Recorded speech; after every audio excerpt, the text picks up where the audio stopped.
Size buranın Amerikan stilli eczanesini göstereceğim. Arkamda tüp de var. Tüp de satıyorlar. Nasıl bir eczane diyebilirsiniz? Eczaneden kirpik aldım gece. Şu rayon, bu rayon komple kadın rayonu. Burası erkekler için duş jeli arkadaşlar. Bu kadar bölüm ayırmışlar erkeklere. L'Oreal'in bizim Feriha'nın boyasını yapmışlar arkadaşlar. Atkılı şampuan. Ben bir kere kullandım. Benim saçlarıma yaramadı. Bak, diş onarıcı kit. Artık dolgumuzu dümdüz yaparız. Ayrılık battaniyesi, ısıtıcılı. 5 günlük ağrı kesici kullanmanız gerekiyor da 5 gün antibiyotik kullanmanız gerekiyor. Burada doktorlar sadece 5 tane veriyor. Ya şunları yiyorlar arkadaşlar. Bildiğin et bunlar. Et. Bunu hatırlar mısın? Sanal bebek diyorduk. Büyütüyorduk bunlardan. Görüyorsunuz değil mi? Eczanenin haricinde her şey var. Herkese merhaba. Nasılsınız? Ben yine bir akşam vakti sokaklara düştüm. Size buranın Amerikan stilli eczanesini göstereceğim. Aslında eczane diyemem. İçinde bir sürü şey var. Giyimden, gıdaya, bir sürü farklı şeyler var. Onları da size göstereceğim. Yani bizim alışık olduğumuz eczanelerden değil. Buranın adı Walgreens. Amerika nüfusunun %78'i her 8 kilometrede bir Walgreens'e ulaşabiliyor arkadaşlar.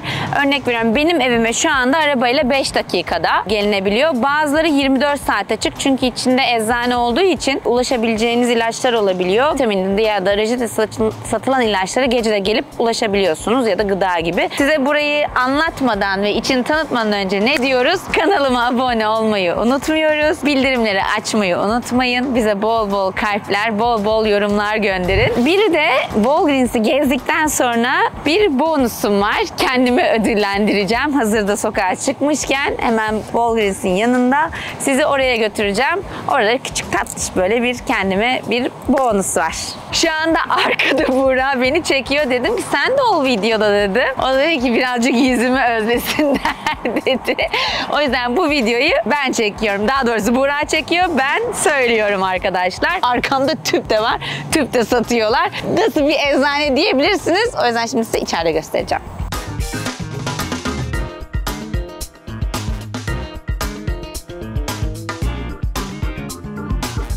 Ben sepet alayım da kendime belki bir şeyler alırım. İlk kapıdan girdiğimizde makyaj bölümüyle karşılaşıyorsunuz. Belli markaların ürünleri var.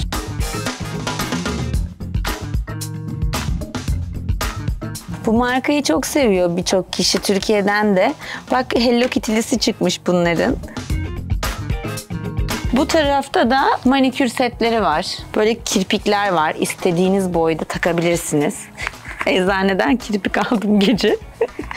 Canınız tırnak taktırmak istedi. Gece gelip buradan değişik tırnaklar alıp takabilirsiniz. İşte taşlı tuşlu. Burası da duş jeli bölümü. Şekillerde gördüğünüz gibi ben yine koku takıntım olduğu için kokluyorum. İnanılmaz güzel kokuyor. Şişesine bakar mısınız? Ne kadar güzel. Ama tabii duşta zor olur. Bunu aç. Sürekli dök. Şu rayon, bu rayon komple kadın rayonu. Burası erkekler için duş jeli arkadaşlar. Bu kadar bölüm ayırmışlar erkeklere. Bu bölüm saç boyaları. Bunlar saç spreyleri. Böyle istediğiniz renkte sıkıyorsunuz. Bunların fiyatı $12. Mesela bu saç kutu boyalarını bilmiyorum İstanbul'da ne kadar ama örnek veriyorum. Şu markayı zaten biliyorsunuzdur. Kutuları $12 burada. İstediğiniz renkte mevcut. Bir dakika ya, bir şey gördüm. L'Oreal'in bizim Feriha'nın boyasını yapmışlar arkadaşlar. Gerçekten çok enteresan değil mi? Feriha. Acaba doğru mu okuyorum Feriha diye? Bir de bayıl istiyorsan Feriha. Bir ara öyle çıkmıştı Feriha ile alakalı ürünler. Yani dizideki karakterlerle alakalı. Burada da boyaları yapmışlar galiba.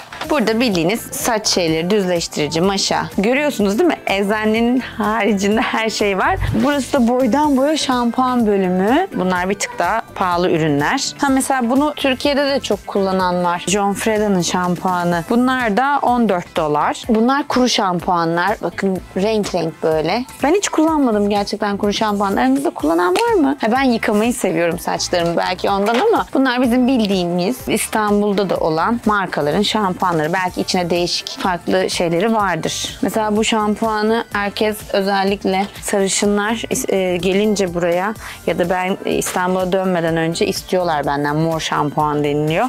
Ama en çok şu şampuanı istiyorlar arkadaşlar benden. Böyle at şampuan. Atkılı şampuan.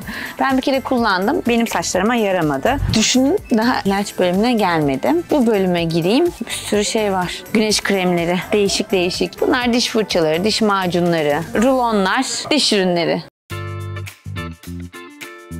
Bak, diş onarıcı kit. Artık dolgumuzu kendimiz yaparız. Çürüğüm var, kapat. Ama ondan sonra daha fena ağrısın. Yani bunlar kullanılmaz bence. Burası da bebek bölümü. Yulafları falan satılıyor. Mamalar var. Şu hazır gelmişken Talle'ye de bir öksürük şurubu alacağım ama bu markayı seviyorum çünkü... Ama dur bir dakika, burası daha küçük çocuklar için, ilaç bölümünden alacağım. Bu markayı seviyorum çünkü içine tek katkısı olmayan markadan bir tanesi. Bu markayı seviyorum ben. Çocuklar için böyle diş fırçaları var. Çok önemli çocukların diş sağlığı ve erken yaşta alıştırırsanız çok iyi olur. Yani dişlerin çürümesini engellemiş olursunuz. Ama tabii doktorunuza danışaraktan, ben ilk zamanlar Talya 1,5 yaşına 2 yaşına gelene kadar diş macunu kullanmadım. Normal suyla fırçaladım dişlerini. Ama şimdi bizim doktorumuzun önerdiği bir diş macunuyla kullanıyorum. Öyle her diş macunu da kullanmayın çocuklara. Farklı şeyler oluyor. Doktorunuza sorun, o size zaten en iyisini önerecektir bu konuda. Bu, eğer Amerika'ya gelirseniz çok sevdiğim bir marka. Özellikle de buna bayılıyorum. $8. Sinek ısırığına, böcek ısırığına falan çok iyi geliyor. Sürdüğünüz anında alıyor etkisini. Hatta benim de evimde kalmamıştı. Bundan bir tane alayım. Bir de burada tabii sargı bezleri falan var ama bakın burada bir sürü yara bandı var. Bir tane ürün göstereceğim size, bulabilirsem. Bütün yara bantları burada. Evet, bakın. Bu sıvı bandaj, yani sıvı yara bandı. Bir yeriniz kesildiğinde bunu böyle sürüyorsunuz, böyle şey gibi kaplıyor. Sanki streç film gibi kaplıyor. Bu da sıvı yara bandı. İşte şimdi başka bir bölümüne geldim. Yani hala ilaç tarafına ulaşamadım yani, düşünün. Eczaneye. Burada tabii sinek ilaçları var. Burada test edeyim mi? Elime bir şeyler bulaştı. Ya zehirlenirsem şimdi, gözüme sürersem. Bu taraf böyle kırtasiye bölümü gibi. Yani mesela çok acilse bu tip yerlerden gelip böyle defter gibi şeyler alabilirsiniz ya da kırtasiye ürünleri. Çünkü bu tip yerlerde bir tık daha pahalı. Başka, özellikle daha büyük marketlerde daha uygun oluyor. Ama bu tip yerlerde gelince bazı şeyler tabii ki de fiyat olarak bir tık artıyor. Aciliyetiniz yoksa bu tip yerlerden çok bir şey almaya gerek yok. Araba parfümleri var. Çok seviyorum, yani koku hastasıyım ya. Vallahi önerebileceğiniz kokular varsa, koku markaları önerebilirsiniz bana. Burası da bir taraf deterjan bölümü, bir tarafta kedi köpek maması satılıyor. Bunları seviyorum. Bu böyle küçük küçük koku topçukları. İstanbul'da var mı bilmiyorum ama burada çok yaygın. Ben yumuşatıcı kullanıyorum ama bazı insanlar yumuşatıcı yerine çamaşır makinesinin içine bunu döküyorlar. Bu da aynı çok güzel koku veriyor. Ben ikisini de döküyorum. Bazen Buğra çamaşırlardan, böyle kokudan artık diyor ki yani yeter, mahvolacağım yani bu koku yüzünden diyor. Ama ne yazık ki seviyorum. Bunu genelde burada herkes çok kullanıyor. Bu markanın bu spreyini. Özellikle atıyorum çöp kovalarına sıkıyorlar temiz koksun diye. Arabalarına. Kötü kokuyu alıyor. Onu çok kullanıyorlar. Ben en çok bu ürünü kullanıyorum. Çok seviyorum mutfağımda. Bir de bu ürünü. Çok seviyorum yani. Burada da mumlar var. Bu mum, yani bu boyuttaki bir mum $15 ama bunu daha uyguna bulabiliyorsunuz bazı yerlerde. Dediğim gibi bu tip şeyler bir tık pahalı oluyor. Burası da çocuklar için böyle oyuncak bölümü. Kitaplar var mesela. Mesela müzikli kitaplar burada $7. Let's try to use the potty.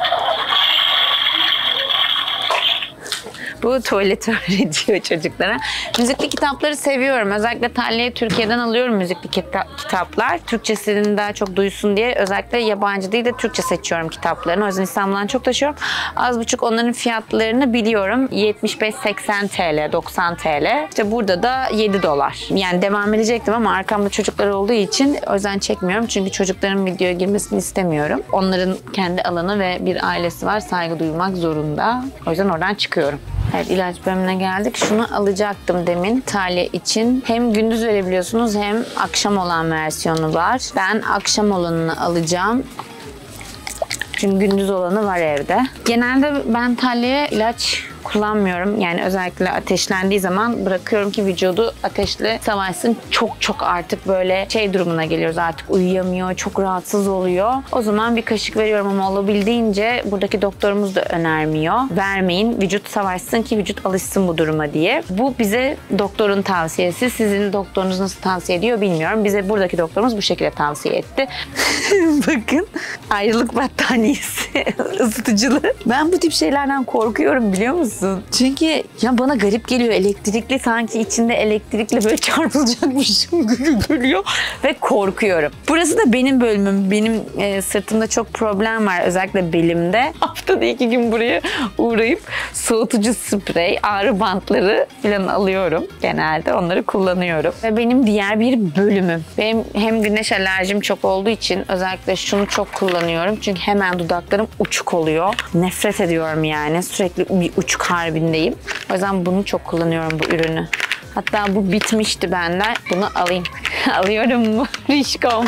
Şimdi şu arkamda gördüğünüz bir bölüm var. Orası şu anda açık. Burası normalde reçeteli ilaç aldığımız bölüm. Reçeteniz varsa oradan ilaç alıyorsunuz. Onun dışında işte buradaki ilaçlar alabiliyorsunuz. Bir de kahve alır gibi arabayla da geçip araba bölümü var. Oradan da reçetenizi uzatıyorsunuz. Camdan ilaçlarınızı veriyorlar. Bir keresinde Minik'le dünyanın ilaçlarını eczaneden almamız gerekiyor ve doktoru yazıyor ve buraya bildirim geliyor. İşte evinize yakın yere bildirim veriyorlar. Siz de gelip alıyorsunuz. Dünyayı bizim oğlumuza ilk başta. Ondan sonra hatta benim üzerime yazılmamıştı ilaç. Burak'ın üzerine yazılmıştı. Ben geldim, hani alabilir miyim, işte zaten soyadımız falan aynı diye. Bana vermediler. İşte çocuğunuz için ancak babasının üzerine yazılmış. Babası gelsin alsın. Kadına şey dedim, ya o bizim, hani evet çocuğumuz ama bizim evcil hayvanımız dedim. Öyle küçük bir böyle tatlı bir yanı olmuştu aramızda kadınla. Ama tabii ki Burak geldi, aldı ilacı. Bana vermediler. Bir de burada şöyle bir durum var. Atıyorum 5 günlük ağrı kesici kullanmanız gerekiyor ya da 5 gün antibiyotik kullanmanız gerekiyor. Burada doktorlar sadece 5 tane veriyor. Onun da sebepleri yani etkilerinden dolayı insanlar kendine zarar vermesinler diye. O yüzden sadece kullanacağı kadar veriyor ve daha sonra devam etmek istiyorsanız tekrardan doktora gidiyorsunuz. Tekrardan doktor size reçete yazıyor. Yani fazlasını alamıyorsunuz. Bu bölümde böyle baştan sona kadar vitaminler. İşte C vitamini, D vitamini, E vitamini, işte meyvelisi, meyvesizi, saç vitamini, her şey var. Kalsiyumu. Burada spor yapanlar için proteinler, protein tozları, içecekler. Yani dumbbell bile var arkadaşlar. Gelip burada 2 böyle spor yapabilirsiniz. Burası işte dondurma bölümü. Tabii büyük marketlerde bir sürü çeşidi var ama burada da bulabildiğiniz kadar var. Bu arada içecekler var. İşte sütler var. Burada da cipsler var. Böyle değişik değişik. Ya şunları yiyorlar arkadaşlar. Bunlardan nefret ediyorum. Bunları nasıl yiyorsunuz? Bildiğin et bunlar. Et. Böyle atıştırmalık. Atıştırmalık böyle etler, bunları yiyorlar ve hiç sevmiyorum. 6 gram proteinli smoke böyle et çubuğu yapmışlar. Yani bizim dünya da yiyor bunları. Dünyaya bile vermiyorum. Mesela şurası da fotoğraf, gelip fotoğraflarınızı çıkarttırıyorsunuz. Her şey var yani, bütün servis var. Fotoğraflarınızı çıkarttırıyorsunuz, pasaport fotoğraflarınızı çektiriyorsunuz. İşte fotokopiyle alakalı işiniz varsa gelip yaptırıyorsunuz. Burası da bu bölüm. Böyle içecek bölümü. Bu tarafta kurabiye bölümleri var. Burada Oreo'nun bir sürü çeşidi var. Bu mesela böyle kekli yapmışlar. Bizim balık krakerlerimiz tabii ki de çok daha lezzetli. Bunlar değil. Bunlar meyve suları. Tercih etmediğim şeyler. Yani şey de kötü. Atıyorum ilaç almaya girdin. O kadar çok şeye kafan dağılıyor ki almayacağın şeyleri alıyorsunuz. Mesela bu bölümde de sol tarafımda tuvalet kağıtları, havlu peçeteler. Sağ tarafımda da makarna, işte pasta sosları falan, ya makarna sosları, mayonez, kahve, kahvaltılık gevrekleri, cornflakesler. Şuraya koyacaksın Turkish Coffee. Bir tadına bakacaklar. Burada yani bildiğimiz marka zaten Starbucks'ın kahveler. Bu arada McDonald's'ın kahvesi de var. Buradaki McDonald's'ın kahvesi gerçekten çok güzel ama hani İstanbul'da McDonald's'ta kahve var mı bilmiyorum. Ya da içenler varsa yazsın, varsa da. McDonald's'ın kahvesi var, işte Starbucks'ın kahveleri. Bunlar da kutu olarak da işte bu böyle büyük bir kutu. $9. Mesela Starbucks'ın böyle bir kutusu $11. Mesela chai latte Starbucks'tan alıyorsunuz, içiyorsunuz. Bunu da böyle hazır satılıyor. Yapıp içebilirsiniz. Ay.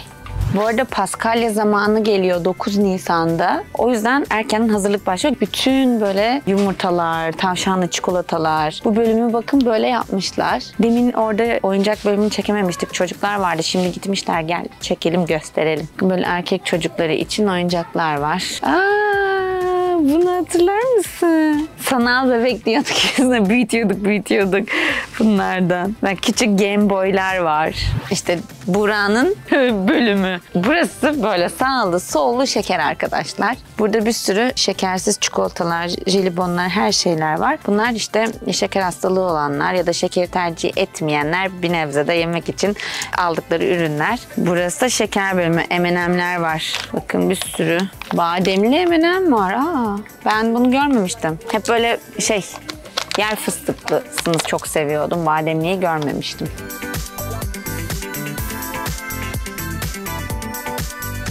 Yani bir sürü envai çeşit yüz yıkama jelleri, maskeler, kremler var. Hepsi var. Yani bunların çoğunu özellikle bu ürünle, bu ürün.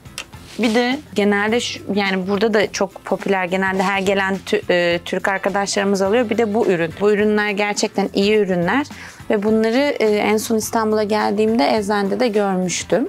Yani bu arada ben size burada ufak tefek yani bazı ürünleri gösterdim. Hani kullandığım veya duyduğum. Bunlar duyduğum ürünler ve bana iyi gelen ürünleri söyledim. Yani bunlar size iyi gelmeyebilir. O yüzden hani sende gördüm aldım ama bana iyi gelmiyor demeyin. Çünkü hani bu bana iyi gelen ürünler. Siz isterseniz deneyebilirsiniz, denemeyebilirsiniz. İçeriklerini okuyun. Çünkü herkesin cilt yapısı farklıdır veya alerjileriniz vardır. Orasını bilemiyorum. Burası oje bölümü. Opi diye bir marka var. Çok tercih ediyorsunuz. Ben bizim Flormar'ı tercih ederim ojede. Gerçekten çok seviyorum Flormar'ı ve pasteli. Bakın böyle oje var mesela kalem gibi. Bu tarafı işte farklı bir ton, bu tarafı farklı bir ton. 2 ton da kullanabiliyorsunuz. Şu kısmı da göstereyim size. Sonra bonusa gidelim. Günün bonusu. Burada da teknolojik belli başlı ürünler var. Kulaklık, powerbankler, piller, dergiler. Yani şimdi bu işin sonunda ben işte hazır. Hem size burayı tanıttım hem de gelmişken eksik birkaç ürünümü aldım ve şimdi gidiyorum bonusa. Ben ödemeye gidiyorum.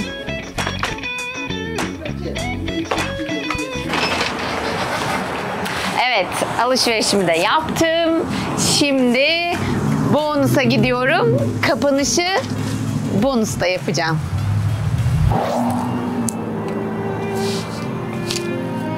Bonusa geldik ama ne yazık ki makineleri bozuk olduğu için şu anda kapalı. Bu ne diye soracak olursanız frozen yoğurt yani değişik aromalarda yoğurt seçenekleri var. Donmuş yoğurt. Makineleri var içeride. Kendiniz kaba koyuyorsunuz.